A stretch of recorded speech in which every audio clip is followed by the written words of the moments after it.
The boutique was silent, but all eyes were on her.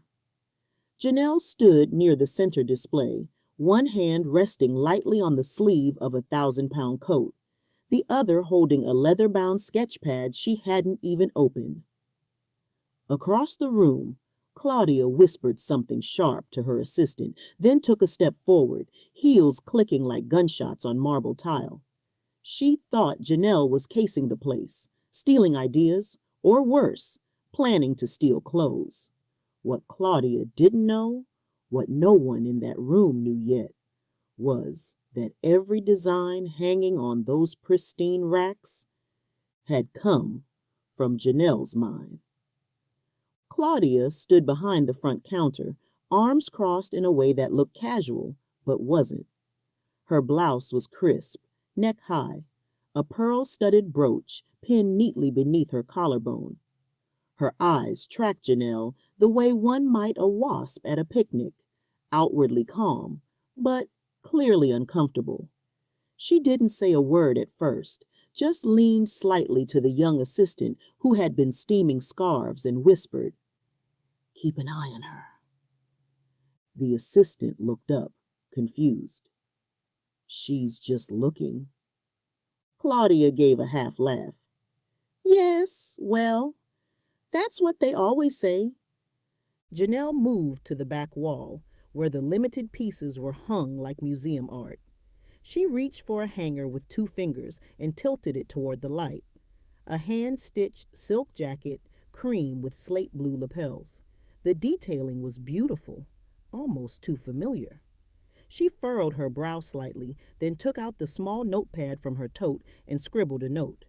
Nothing dramatic, just 2 words. Reverse pleat. Across the room, Claudia took a step forward. "Excuse me," she said, her voice clipped and vaguely amused. "Is there something you're looking for in particular?" Janelle turned slowly, offered a polite smile. "Just browsing." Claudia's eyes flicked to the notepad. "We don't usually allow sketching in the store. Our designs are proprietary." "Of course," Janelle said calmly. "Wasn't sketching." Claudia looked her up and down. "That jacket you're holding, well, it's one of our premium pieces. Imported silk, handmade buttons. It runs around 1,800 pounds, just so you know." Janelle nodded once. "Thank you." The silence that followed was taut. Claudia lingered a beat longer, then retreated, but her eyes didn't. The assistant glanced at her nervously. Janelle continued to browse, her movements slower now, more deliberate. She ran her hand along a rack of blouses, then over a belt with an antique brass buckle that looked eerily similar to one she'd designed last spring. She paused at a table near the window. A pair of gloves, chocolate leather with lilac lining, sat folded on a white suede mat. She turned one over. The stitching along the thumb was uneven. She made another note. The door chimed as someone else entered, and Claudia turned to greet the new arrival. Janelle took one last glance around the boutique. She walked toward the exit, stopping only briefly to ask, "Do you manufacture in-house?" Claudia blinked. "Some pieces, yes. Some are sourced through private distributors." Janelle nodded once. "Lovely selection." And then she was gone. The door closed softly behind her.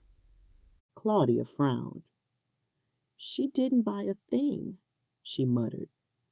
The assistant bit her lip. Maybe she wasn't here to shop. Claudia didn't hear her. She was already turning back toward the display window, unaware that the woman she'd just watched like a threat was the one who had, unknowingly, dressed her entire front room. Claudia didn't like loose ends, and Janelle Morrison, with her quiet hands and calm eyes, felt like one. The kind of customer who didn't flinch, didn't rush, didn't even ask for help, but moved like she already knew the answers. It bothered Claudia more than she admitted, so instead of waiting behind the counter like she usually did, she followed. Not right behind, no, just close enough to hover, just close enough to make her presence known. Janelle had made her way to a rack of outerwear now, long coats and structured cuts, hanging like uniforms for the elegantly ruthless. One in particular stood out, a deep oxblood silk trench with double-breasted gold buttons and exaggerated lapels. She brushed her fingers along the sleeve, lifting it slightly off the hanger. Her eyes traced the stitch line near the shoulder seam. Something about it rang familiar, though she said nothing. "Are you lost?" Claudia asked, appearing a little too suddenly at her side. Janelle turned. "No," she said, even. "Just looking." Claudia smiled, a thin, practice thing. "Of course. It's just that we don't often get, well, walk-ins on Saturdays. Usually, it's by appointment." "Didn't see a sign." "There isn't one," Claudia replied quickly. "But still, most of our regulars prefer a more curated experience." Janelle nodded slowly, returning the coat to its hanger with care. "Understood." Then, as if nothing had happened, she gestured lightly to the same coat. "This piece is lovely. Is it part of your in-house collection?" Claudia tilted her head. "That one?" She chuckled softly. "It's quite expensive, love." There was a pause, the kind that doesn't come from silence, but from what's being said without words. Janelle didn't react. "Is it available in other colors?" Claudia blinked. "It's a limited run, one of only 4 made. We have it in ivory and navy, though I imagine those were spoken for last week." Janelle gave a polite smile and reached into her tote, pulling out her small notebook again. A discreet brown leather pad, unmarked and well worn. She didn't sketch, just wrote. 2 quick lines, then tucked it away. Claudia's eyes narrowed. "She's writing things down," she whispered later, cornering her assistant again. "You saw that, right?" The assistant hesitated. "Maybe she's just taking notes?"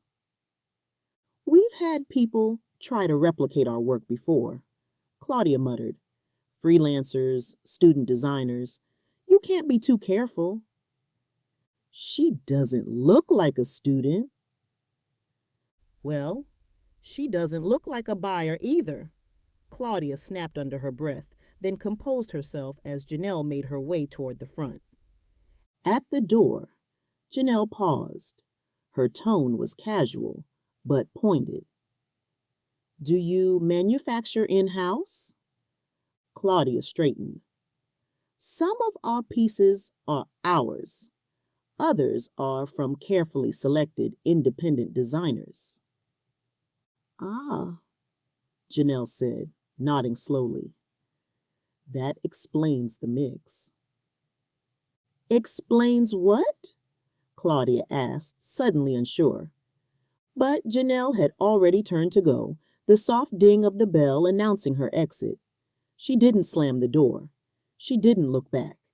She just left, with the same quiet grace she'd carried since the moment she walked in. Behind her, Claudia stared at the closed door, the faintest chill moving through her, despite the warmth of the showroom. She didn't know why, but she felt like something had just slipped through her fingers, something important. The invitation arrived midweek, tucked inside an ivory envelope sealed with embossed gold foil. "London Fashion Preview. Emerging Visionary Showcase," it read. Claudia barely glanced at the details. The event came every year, always stuffed with self-proclaimed prodigies and artistic dreamers, hoping to catch the attention of real industry players. Still, it was good optics. She forwarded it to her assistant and added, "We'll attend. Bring something sharp to wear." Saturday evening arrived cold and wet, the kind of damp that stuck to silk and made cashmere feel like cardboard. Claudia and her assistant arrived at the venue early, an old converted museum in Mayfair, now washed in lavender light and echoing with the sound of softly clinking glasses. Servers floated by with trays of champagne. Everything smelled faintly of rosewater and stage makeup. They mingled, smiled at editors, nodded at buyers. Claudia kept her coat on longer than necessary, letting the custom tailoring speak for itself. Her assistant whispered names of the young designers as they came and went, some bold, some eccentric, some painfully green. Claudia sipped her drink with the tight-lipped elegance of someone unimpressed, but trying not to look bored. And then the lights dimmed. A spotlight snapped to the runway. The announcer's voice floated through the room, warm, practiced, vaguely French. "And now, our final showcase of the evening. Please, welcome a name you'll want to remember, Jay Morrison." Claudia blinked. The name rang like a small alarm in her mind. Music swelled. The models appeared. The first wore a trench, oxblood silk with gold buttons, sharp lapels, identical in cut to the one Claudia had personally highlighted in her shop window. Another followed in a moss-green blazer with angled seams, paired with wide-leg trousers and a belt that bore a brass buckle in the shape of an abstract M. Then a silk jumpsuit, ivory, asymmetrical neckline, interior stays. Each piece was unmistakable. Her boutique's collection, or what she thought was hers. Except now, it marched past her on long-legged models, more alive and undeniable than any showroom display. Claudia's grip tightened around the stem of her glass. "This can't be right," she whispered. Her assistant leaned in. "That's the coat you said was ours, the limited run." The fourth model stepped out in a jacket with cream silk and slate blue lapels, right down to the uneven thumb stitching Claudia had dismissed earlier. And then Janelle walked onto the stage, head high, face calm, expression unreadable. She wore black wide-leg trousers and a sculpted cream top with delicate gold threadwork at the collar. No flash, no theatrics. She simply stood beneath the lights as the crowd erupted into applause.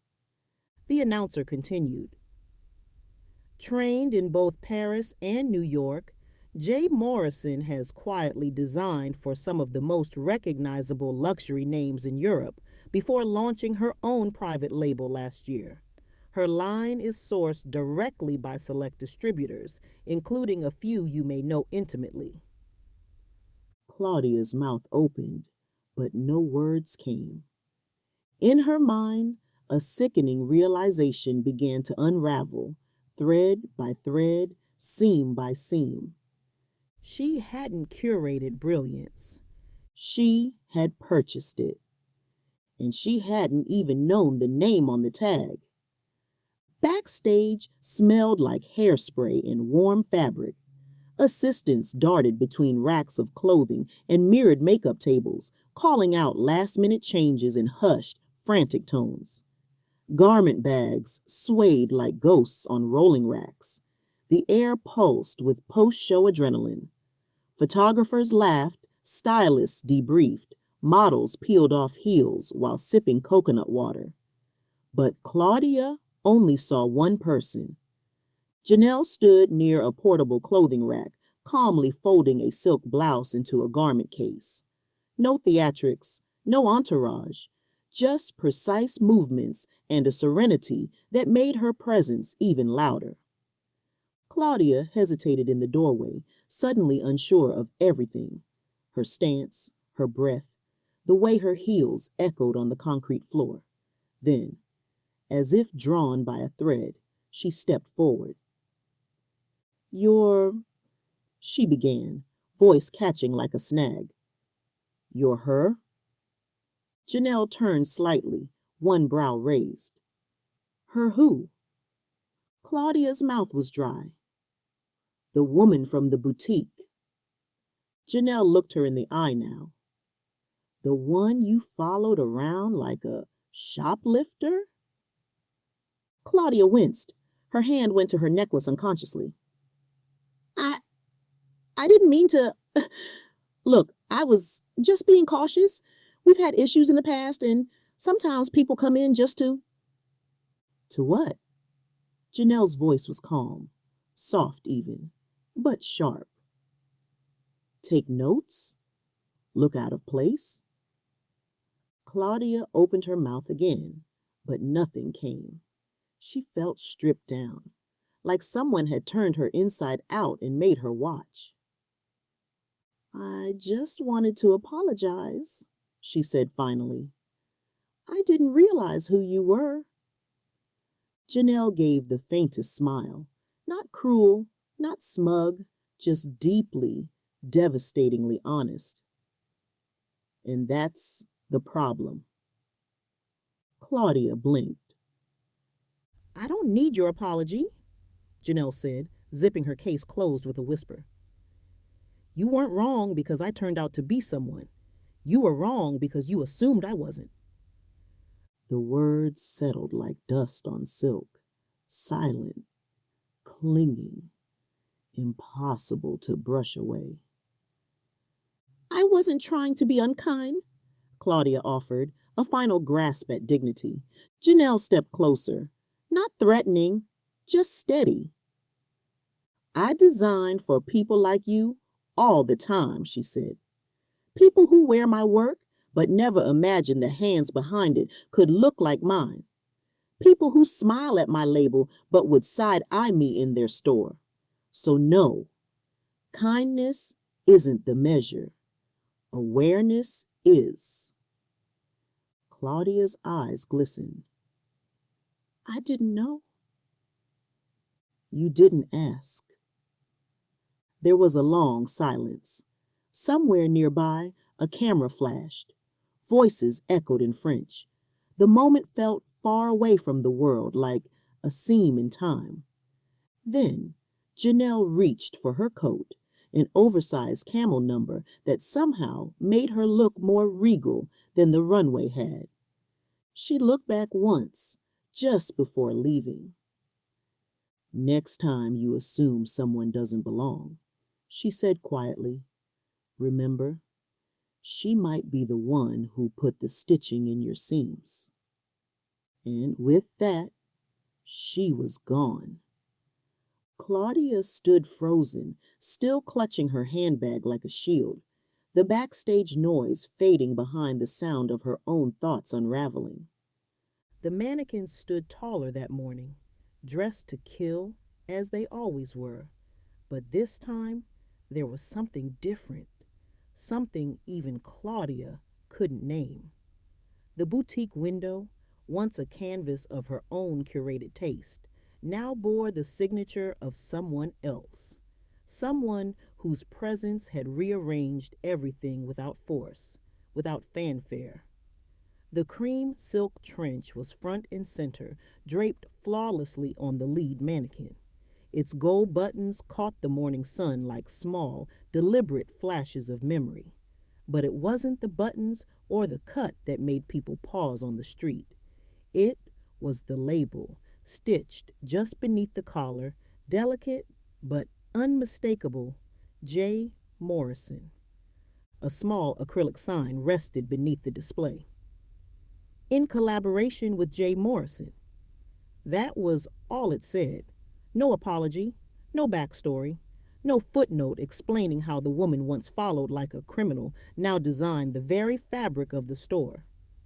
Inside, Claudia sipped her coffee slowly. The boutique was quiet this early, before the regulars trickled in to browse and brag and pretend not to see price tags. She glanced out the window and saw a pair of young women standing in front of the display, whispering. One pointed at the coat, the other raised her brows and mouthed something that looked like, "That's her." Claudia pretended not to notice, but her hand tightened around the cup. The partnership had happened quickly, or rather, the terms had been set quickly by Janelle. A handful of pieces from her private line, exclusive to Claudia's boutique. No discounts, no design input. Claudia had agreed to it all without protest, not because she wanted to, but because deep down she knew she needed to. Word had traveled faster than any press release. Buyers began calling within days of the fashion preview, not to order Claudia's selections, but to ask for more Morrison. A feature in the glossary magazine followed. "The Ghost Designer of Kensington," the title read, and beneath it, in elegant serif, "She wasn't there to shop. She was there to watch." Every designer in the district knew what had happened, even if no one said it aloud. Some praised Claudia for making amends. Others just raised their eyebrows knowingly. The truth was, it didn't matter who got credit anymore. The boutique's prestige had been quietly handed over to the woman who had once been asked if she was lost. And Claudia, well, Claudia was different now. She still dressed impeccably, still walked like a woman with keys to places most people couldn't enter. But something in her had shifted. She listened more, watched her words, asked names before making assumptions. Not perfectly, but noticeably. As for Janelle, she never returned to the boutique. She didn't need to. Her work stood in the window like a quiet reckoning, a reminder that power doesn't always announce itself. Sometimes it walks in wearing sneakers, takes notes, says nothing, and leaves you wondering how much you never knew. The whisper in the district grew louder over time. She was never there to buy. She was there to be seen unseen, to learn what they'd reveal when they thought she didn't matter.